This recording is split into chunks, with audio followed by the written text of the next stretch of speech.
No planet called Pluto. कोई planet नहीं होता प्लूटो। प्लूटो को भी ये बात सुनने में आई होगी लेकिन प्लूटो ने कभी भी अपने उस ऑर्बिट पर रिवॉल्व होना छोड़ा नहीं। प्लूटो ने नहीं सोचा कि भाई इतने बड़े यूनिवर्स के, एक छोटे से गैलेक्सी के, एक छोटे से सोलर सिस्टम के, एक छोटे से प्लेनेट अर्थ के, एक छोटे से कमरे में 5-6 साइंटिस्ट बैठ के कह रहे हैं कि प्लूटो होता ही नहीं है, प्लूटो है ही नहीं कोई प्लेनेट। तो मैंने जब ये कहीं पढ़ा था तो मुझे लगा कि हमको अपनी लाइफ का प्लूटो बनना चाहिए। कौन क्या कह रहा है, क्या नहीं कह रहा है, उससे हम अपना जीवन क्यों छोड़ें। लोग बुराई करने वाले, कहने वाले, और बुराई करने वालों की एक बड़ी विचित्र आदत होती है, आगे मिलेंगे तो सलामी करेंगे और पीछे से बदनामी करेंगे। हाँ। ये उनका नेचर है। हाँ। आगे तो आपको मिल जाए तो वो खूब, मैंने कितनों को देखा है कि भाई यही आदमी एक बार कहीं इंटरनेट पर गलत कमेंट कर रहा है, जैसे वो सामने आया, जी राधे राधे तो ये बुराई करने वालों की आदत होती है और इससे हमें कभी भी घबराना नहीं चाहिए। एक बहुत अच्छी 4-5 लाइन की कविता, और मुझे लगता है जितने भी यंग जो लोग हैं जो कभी कभी मतलब हार जाते हैं कि भाई उसने बोल दिया, उसने कह दिया, हम परेशान हो गए, घर वाले बोलते तू नहीं कुछ कर सकता, और फिर वो मान भी लेते हैं कि हम नहीं कर सकते लोगों की बात को सुन के। तो उनके लिए 4 पंक्तियां हैं कि तू अपनी खूबियां ढूंढ, क्योंकि खामियां निकालने के लिए तो लोग हैं ना। हाँ। अगर रखना है कदम तो आगे रख, क्योंकि पीछे खींचने के लिए तो लोग है ना। सपने देखने तो ऊंचे देख, क्योंकि नीचा दिखाने के लिए लोग है ना। और अगर प्यार करना है तो अपने आप से और परमात्मा से कर, क्योंकि नफरत करने के लिए तो लोग है ना। तो लोगों का काम भी अगर आप सोचने लग जाओगे तो वो बेचारे क्या करेंगे कुछ काम उनको भी करने दो। आप अपनी मस्ती से हाथ नहीं चलेगा तो पीछे स्वान कुत्ते भौंकते रहेंगे। तो अच्छाई के लिए अच्छे लोग भी मिलते हैं, ऐसा नहीं है, बुराई वाले भी मिलते हैं। हमें फोकस अच्छाई पे करना है कि हमारे लिए क्या अच्छा है, जो हम अच्छा कर सकते हैं वो करिए, आगे बढ़िए।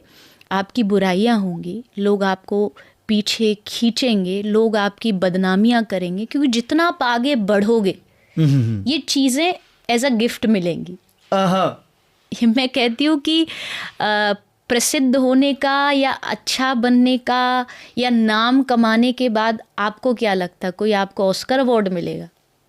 बदनामी यही अवार्ड है ये आपका अवार्ड है, ये आपको इनाम मिल रहा है। आप समझ लीजिए कि आप कुछ कर रहे हो, कुछ बन रहे हो, लोग आपको बदनाम कर रहे, लो ये आपका पहला अवार्ड।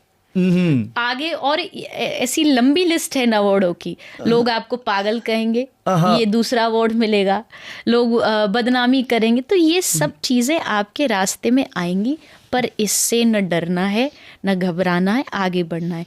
हम जैसे मैं भागवत के साथ साथ एक सेवा का काम करती हूँ, गौ सेवा, और उसमें भी पूरे हम एक हॉस्पिटल चलाते हैं जिसमें सारे बीमार जितने भी पशु हैं उनका ट्रीटमेंट किया जाता है। तो ये एक वेटनरी हॉस्पिटल है, फ्री ऑफ कॉस्ट है।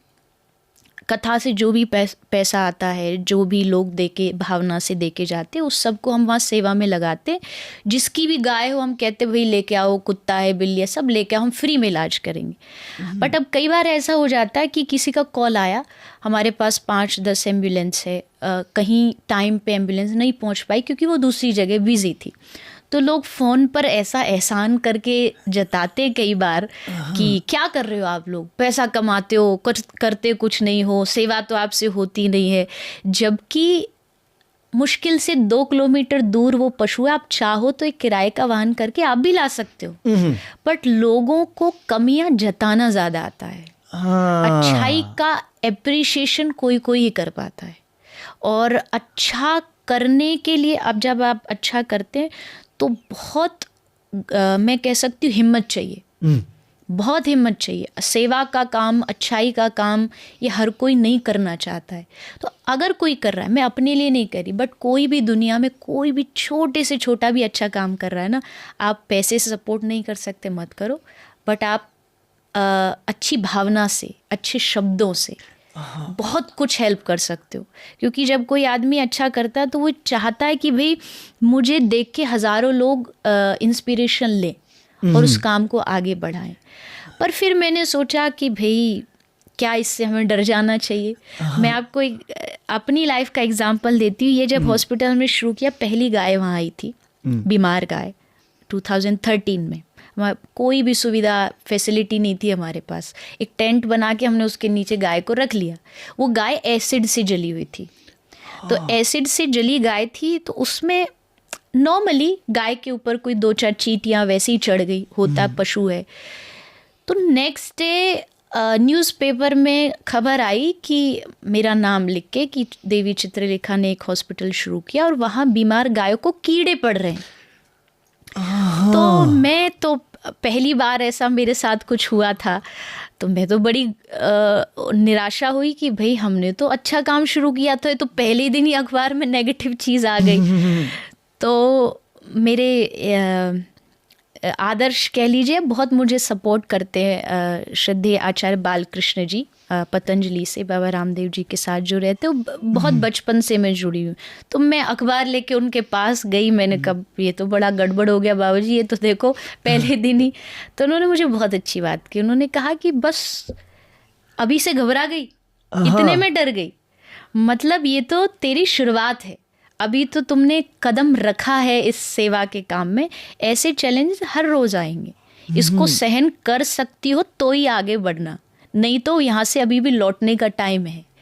तो पता नहीं क्यों होता ना, कभी किसी की बात लग जाती है, वो मुझे लग गई और मुझे आज तक भी उनकी वो बात याद है। मुझे लगता कभी भी कोई भी लाइफ में कुछ भी होता है तो यही वही बात सोच के कि डरना नहीं है, आप अच्छाई से चलो, बुरे लोग बुरा करेंगे तो हमें अच्छाई को ज़्यादा से ज़्यादा फैलाना और आगे बढ़ते रहो। हाँ,